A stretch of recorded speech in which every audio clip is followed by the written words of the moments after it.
Hello friends, आज हम लोग पढ़ने जा रहे हैं द बिग स्लीप, जो लिखा गया है रेमोंड चैंडलर के द्वारा और इसे पब्लिश किया गया है 1939 में। और यह एक डिटेक्टिव नॉवेल है। इसका फर्स्ट केस मर्डर केस है और सेकंड मिसिंग केस है। और अब आते हैं इसके कैरेक्टर्स। फिलिप मार्लो जो इस नॉवेल में डिटेक्टिव रहते हैं, जनरल स्टर्नवुड जो एक अमीर व्यक्ति रहते हैं और ये बीमार रहते हैं, और इनकी दो बेटियां, एक विवान और दूसरी कार्मेन। ये दोनों वाइल्ड नेचर की होती है क्योंकि ये लोग जुए खेलती है और शराब पीती है और उल्टे फुल्टे काम करती है।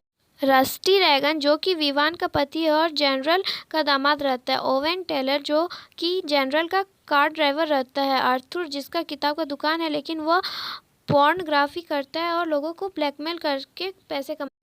एग्नेस और जोसेफ ये दोनों भी आर्थर के साथ उस धंधे में शामिल रहते हैं। कैरोल जो आर्थर का लवर है। एडी मार्श जो एक विलन है और जितना भी क्राइम करता है वह खुद नहीं करता, दूसरों से करवाता है। मोना ग्रेंट जो एडी की वाइफ है। हैरी जोन्स और कैनन ये दोनों एडी के स्टाफ है। अब नॉवेल शुरू होता है। अक्टूबर का महीना चल रहा था। सुबह के 11 बज रहे थे। जनरल स्टर्नवुड ने फिलिप मार्लो को अपने घर बुलाया था। जब वे उसके घर पहुंच जाते हैं तो जनरल स्टर्नवुड की छोटी बेटी कार्मेन जनरल के पास ले जाती है और वह देखती है कि जनरल बीमार है उसके रूम में अजीब सी स्मेल आ रही थी। जनरल फिलिप को इसलिए वहां बुलाता है क्योंकि उसे कुछ दिनों से आर्थर का फ़ोन आ रहा था। बार बार ब्लैकमेल कर रहा है कि पैसे के लिए।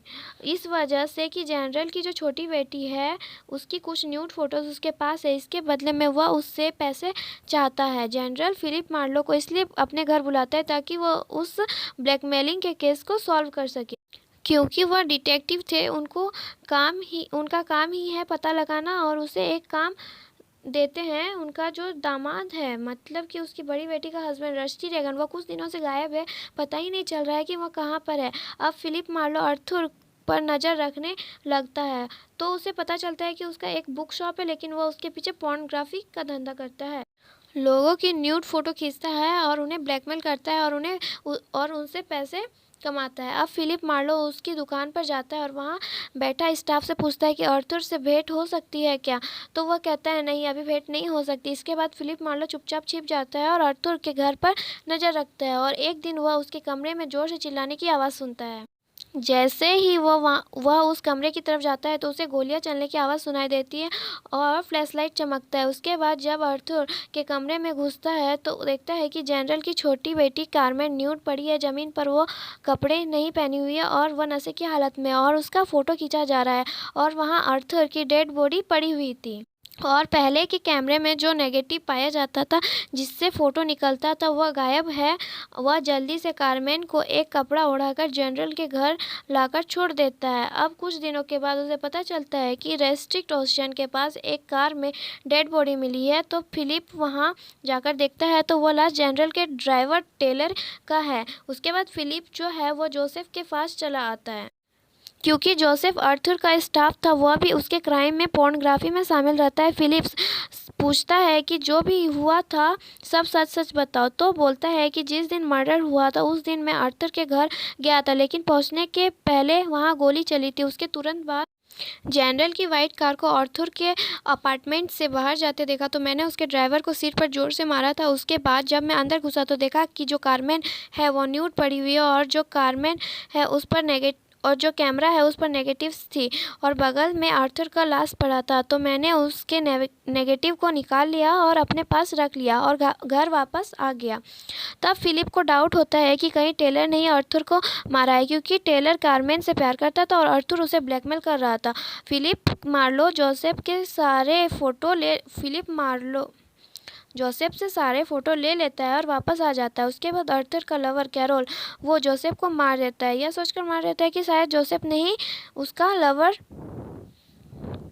आर्थर को मारा है और सारा फ़ोटो ले जाकर डिस्पोज कर देता है। और इस तरह ब्लैकमेलिंग और मर्डर का फर्स्ट केस सॉल्व हो जाता है। अब इसे मिसिंग का नया केस भी मिल जाता है जो जनरल के बड़े बेटी के पति रस्टी रेगन का भी पता लगाना था। इसलिए अब फिलिप मार्लो जांच पड़ताल शुरू कर देता है। उसके बाद एक दिन एडी मार्स फिलिप को कॉल करता है और अपने पास बुलाता है और कहता है रस्टी रेगन जो जनरल का दामाद है वो मेरी वाइफ मोना ग्रेंट के साथ भाग गया है एक्चुअल में वह बातें बनाता है ताकि वह उस क्राइम से बच सके। इसलिए वह कहता है कि तुम इसकी छानबीन मत करो, तुम्हें कुछ फ़ायदा नहीं होगा, अगर तुम ऐसा नहीं करोगे तो मैं तुम्हें प्रोटेक्शन दूंगा। फिर वह कहता है कि ठीक है, मैं इस बारे में तुमसे कोई जानकारी नहीं मांगूंगा, मैं इस बारे में पता नहीं लगाऊंगा। लेकिन फिलिप मार्लो का दोस्त वह उसे कहता है कि तुम इस बारे पता लगाओ, इसमें ज़रूर कुछ रहस्य है। तब वह इस बारे में पता लगाने के लिए तैयार हो जाता है। इसके बाद वह पता लगाने की कोशिश करता है कि जो एडी मार्श की वाइफ मोना है वह कहाँ है, उसी से ये सारी बात सुलझ पाए। फिर फिलिप की मुलाकात हैरी जॉन से होती है और वह कहता है कि मैं तुम्हें बता सकता हूँ कि मोना कहाँ पर है, लेकिन इससे बदले मैं तुमसे पैसे लूँगा। और वह तैयार हो जाता है, फिर सारा सच को हैरी जॉन्स को बता देता है। और वह बात एडी जॉन्स का और एक आदमी कैनन वो हैरी को मार देता है। उसके बाद फिलिप मार्लो हैरी के बताई जगह पर जाता है और वहाँ एडी मार्श की वाइफ मोना होती है। वहाँ पर फिलिप पर अटैक किया जाता है और उसके हाथ पैर बांधकर अधमरा करके कमरे में छोड़ दिया जाता है। वहाँ पर वह देखता है कि पहले से एक लेडी बैठी रहती है और वो मोना थी। उसके हस्बैंड ने ही उसे वहाँ पर रखा था, दुनिया के नज़रों से दूर, खुद को निर्दोष साबित करने के लिए। फिलिप और मोना का साथ रहते रहते दोनों में प्यार हो जाता है और उसे वहाँ से बाहर निकलने में भी मदद करती है और कैनन को मारने में भी।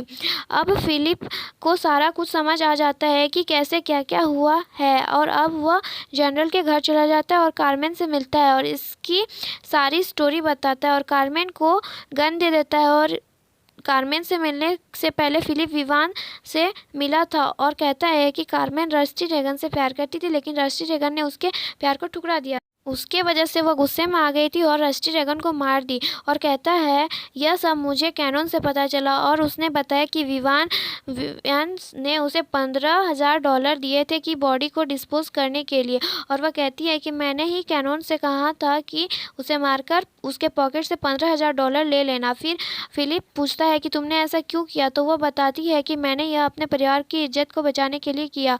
एक तो मेरे पापा की तबीयत पहले से ठीक नहीं थी और उनका लगाव रस्टी रेगन से ज़्यादा था, तो जब उन्हें पता चलता कि हम दोनों ने उसे मारा है तो उन्हें बहुत बुरा लगता है, इसलिए मैंने यह सारी बात छिपा कर रखी। और यह नॉवेल यही एंड होता है। Thank you friends, please subscribe my channel और नोट्स पाने के लिए कॉन्टेक्ट करें।